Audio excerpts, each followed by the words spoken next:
ரொம்ப டயர்டா இருக்கு. இயற்கையான டேட்ஸ், பாதாம், பிஸ்தா, கேஷு அண்ட் ஹனி கொண்டு தயாரிக்கப்பட்ட லயன் டேட் நட் பைட்ஸ்.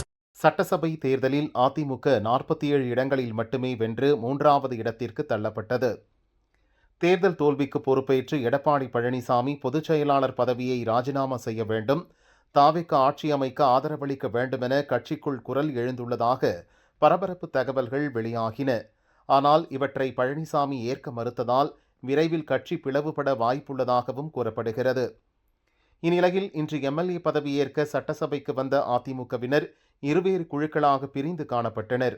வழக்கமாக பழனிசாமி வரும் வரை காத்திருக்கும் எம்எல்ஏக்கள் சிலர் அவரது வருகைக்கு முன்பே சபைக்குள் சென்றனர். பழனிசாமியுடன் ஒரு சில எம்எல்ஏக்கள் வந்த நிலையில் எஸ்பி வேலுமணி, சி விஜயபாஸ்கர் உள்ளிட்ட மேலும் சிலர் வேறு ஒரு குழுவாக சட்டசபைக்குள் நுழைந்தனர். அவர்கள் ஒருவருக்கொருவர் பேசிக் கொள்ளவும் இல்லை. இது கட்சிக்குள் விரைவில் பிளவு ஏற்படுவதை வெளிச்சமிட்டு காட்டியுள்ளதாக அரசியல் வட்டாரங்களில் பேச்சு எழுந்துள்ளது.